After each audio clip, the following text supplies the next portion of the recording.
जय श्री कृष्ण दोस्तों चाणक्य एक ऐसे व्यक्ति थे कि जिनके द्वारा बताई गई नीतियों को अगर हम अपने जीवन के अंदर उतार लेते हैं तो हम अपने जीवन के अंदर कभी भी असफल नहीं हो सकते।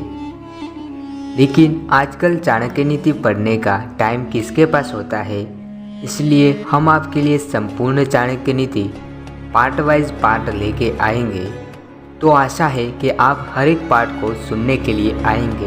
हम अभी लेके आए हैं आपके लिए चाणक्य नीति अध्याय 1 का पार्ट 1। तो इसे ध्यान से सुनिए और इसका सार भी हम आपको बाद में बताएंगे। तो पहले हम इसके श्लोकों का भाषांतर देख लेते हैं, उसके बाद उसका संपूर्ण सार मैं आपको बताऊंगा। एक एक श्लोक करके देखते हैं। मैं तीनों लोकों पृथ्वी, अंतरिक्ष और पाताल के स्वामी सर्वशक्तिमान सर्वव्यापक परमेश्वर विष्णु को सिर झुकाकर प्रणाम करता हूँ। प्रभु को प्रणाम करने के बाद मैं अनेक शास्त्रों से एकत्रित किए गए राजनीति से संबंधित ज्ञान का वर्णन करूँगा। सप्तमः अर्थात श्रेष्ठ पुरुष इस शास्त्र का विधिपूर्वक अध्ययन करने के बाद भली प्रकार जान लेगा कि वेद आदि धर्मशास्त्रों में कौन से कार्य करने योग्य बताए गए हैं और कौन से कार्य ऐसे हैं जिन्हें नहीं करना चाहिए, क्या पुण्य है और क्या पाप है, तथा धर्म और अधर्म में क्या भेदभाव है, इसकी जानकारी भी इस ग्रंथ से हो जाएगी। अब मैं मानव मात्र के कल्याण की कामना से राजनीति के उस ज्ञान का वर्णन करूंगा जिसे जानकर मनुष्य सर्वज्ञ हो जाता है। मूर्ख शिष्य को उपदेश देने, दुष्ट व्यभिचारिणी स्त्री का पालन पोषण करने, धन के नष्ट होने तथा दुखी व्यक्ति के साथ व्यवहार रखने से बुद्धिमान व्यक्ति को भी कष्ट उठाना पड़ता है। दुष्ट स्वभाव वाली, कठोर वचन बोलने वाली, दुराचारिणी स्त्री और धूर्त दुष्ट स्वभाव वाला मित्र, सामने बोलने वाला मुंहफट नौकर और ऐसे घर में निवास जहाँ पे सांप हो, ये सब बातें मृत्यु के समान होती है। किसी कष्ट अथवा आपत्ति काल से बचाव के लिए धन की रक्षा करनी चाहिए और धन खर्च करके भी स्त्रियों की रक्षा करनी चाहिए, परंतु स्त्रियों और धन से भी अधिक आवश्यक है कि अपनी खुद की रक्षा की जाए।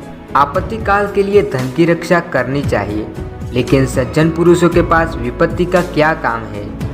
और फिर लक्ष्मी तो चंचल है, वह संचित करने पर भी नष्ट हो जाती है। जिस देश के अंदर सम्मान नहीं और न ही आजीविका का कोई साधन है, जहाँ कोई बंधु बांधव रिश्तेदार भी नहीं तथा किसी प्रकार की विद्या और गुणों की प्राप्ति की संभावना भी नहीं, ऐसे देश को छोड़ ही देना चाहिए। ऐसे स्थान पर रहना उचित नहीं जहाँ श्रोत्रिय अर्थात वेद को जानने वाला ब्राह्मण, धनिक व्यक्ति, राजा, नदी और वैद्य ये 5 चीजें नहीं हो। उस स्थान पर मनुष्य को एक दिन भी नहीं रहना चाहिए। जहाँ लोक यात्रा अर्थात जीवन को चलाने के लिए आजीविका का कोई साधन न हो, व्यापार आदि विकसित न हो, किसी प्रकार की दंड के मिलने की भय न हो, लोक लाज न हो, व्यक्तियों में शिष्टता उदारता न हो अर्थात उनमें दान देने की प्रवृत्ति न हो, जहाँ ये 5 चीज़ें विद्यमान न हो वहाँ व्यक्ति को निवास नहीं करना चाहिए। काम लेने पर नौकर चौकरों की, दुख पर बंधु बांधवों की, कष्ट आने पर मित्र की तथा धन नाश होने पर अपनी पत्नी की वास्तविकता का यानी कि उसके सच्चे रूप का ज्ञान होता है। किसी रोग से पीड़ित होने पर, दुख आने पर, अकाल पड़ने पर, शत्रु की ओर से संकट आने पर, राजसभा में, शमशान अथवा किसी की मृत्यु के समय जो व्यक्ति साथ नहीं छोड़ता, वास्तव में वही सच्चा बंधु माना जाता है। जो मनुष्य निश्चित को छोड़कर अनिश्चित के पीछे भागता है, उसका कार्य या पदार्थ नष्ट हो जाता है। बुद्धिमान व्यक्ति को चाहिए कि वह श्रेष्ठ कुल में उत्पन्न हुई कुरूप अर्थात सौंदर्यहीन कन्या से भी विवाह कर ले, परंतु नीच कुल में उत्पन्न हुई सुंदर कन्या से विवाह न करे। वैसे विवाह अपने समान कुल में ही करना चाहिए। बड़े बड़े नाखूनों वाले शेर और चीते आदि प्राणियों, विशाल नदियों, बड़े बड़े सींग वाले सांड आदि पशुओं, शस्त्र धारण करने वालों, स्त्रियों तथा राजा से संबंधित कुल वाले व्यक्तियों का विश्वास कभी नहीं करना चाहिए। विष में भी यदि अमृत हो तो उसे ग्रहण कर लेना चाहिए। अपवित्र और अशुद्ध वस्तुओं में भी यदि सोना अथवा मूल्यवान वस्तु पड़ी हो तो वह भी उठा लेने योग्य होती है। यदि नीच मनुष्य के अंदर कोई अच्छी विद्या, कला अथवा गुण है तो उसे सीखने में कोई हानि नहीं।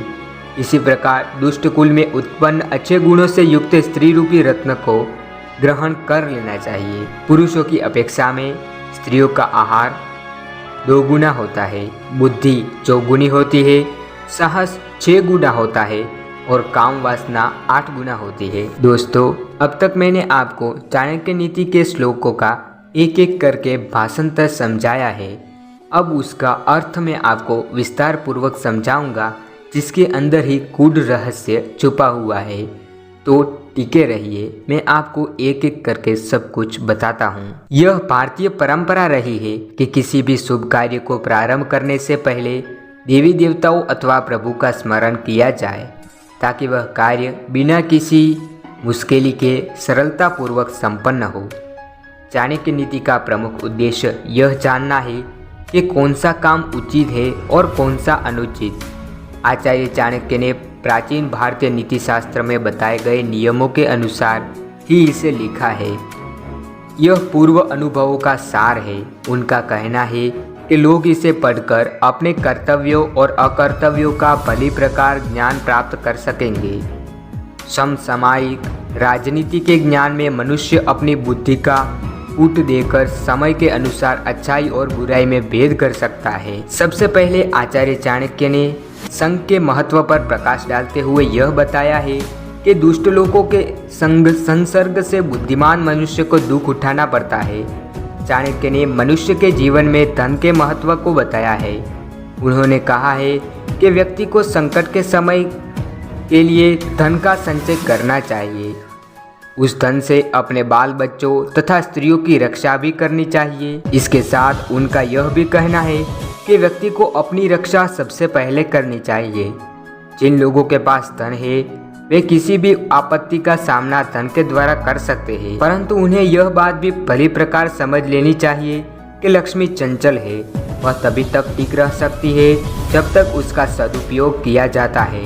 दुरुपयोग आरंभ करते ही लक्ष्मी चलती बनती है। चाणक्य कहते हैं कि व्यक्ति को उसी स्थान पर रहना चाहिए जहां उसका सम्मान हो, जहां पर उसके भाई बंधु हो, आजीविका का साधन हो। इसी संबंध में वह आगे कहते हैं कि जहां धनवान, वेद शास्त्रों के जानने वाले, विद्वान ब्राह्मण, राजा अथवा शासन व्यवस्था, नदी और वैद्य आदि न हो, वहां भी नहीं रहना चाहिए। नौकरों की कार्यशूलता का पता तभी चलता है जब उन्हें कोई कार्य करने के लिए दिया जाता है। अपने संबंधियों और मित्रों की परीक्षा उस समय होती है जब स्वयं पर कोई आपत्ति आती है। गृहस्थ का सबसे बड़ा सहारा उसकी स्त्री होती है, परंतु स्त्री की वास्तविकता भी उसी समय समझ में आती है जब व्यक्ति पूरी तरह से निर्धन हो जाता है, यानी कि धनहीन हो जाता है। मनुष्य को चाहिए कि वह अधिक लालच में न पड़े। उसे वही कार्य करना चाहिए जिसके संबंध में उसे पूरा ज्ञान हो। जिस कार्य के संबंध में उसे ज्ञान न हो, उसे करने से उसे हानि हो सकती है। जिस कार्य का अनुभव न हो, उससे संबंधित निर्णय लेना कठिन होता है। निर्णय यदि ले लिया जाए तो संशय की स्थिति मन को डगमगाती रहती है। ऐसा निर्णय कभी भी सही नहीं होता। मन यदि संशय में हो तो वह रास्ते से भटकता ही नहीं, बल्कि गहरे और अंधेरे गड्ढे में फेंकता है। यदि आप ऐसे व्यवसायियों का जीवन देखें जिन्होंने अपने क्षेत्र में ऊंचाइयों को छुआ है, तो आप पाएंगे कि उन्होंने अपने काम को समझने के लिए किसी दूसरे अनुभवी व्यक्ति के नीचे काम किया है। किताबी और व्यवहारिक जानकारी में जमीन आसमान का अंतर होता है। विवाह के संदर्भ में चाणक्य ने कुल के भेदभाव की बात नहीं मानी। उनका कहना है कि नीच कुल में उत्पन्न कन्या भी यदि अच्छे गुणों से युक्त है तो उससे विवाह करने में कोई हानि नहीं। जिन पर विश्वास नहीं करना चाहिए उनके बारे में आचार्य का कथन है कि सिंह और बाघ आदि तेज पंजों वाले जानवरों से दूर रहना चाहिए। ऐसी नदियों के आसपास भी नहीं रहना चाहिए जिनके किनारे कच्चे हो और जो बरसात आदि के दिनों में लंबे चौड़े मैदान में फैल जाती हो।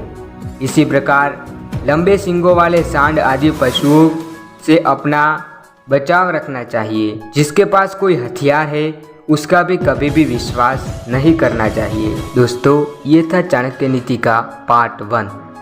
पार्ट 2 देखने के लिए अवश्य आइएगा। वीडियो पसंद आया तो चैनल को सब्सक्राइब अवश्य करें। जय श्री कृष्ण।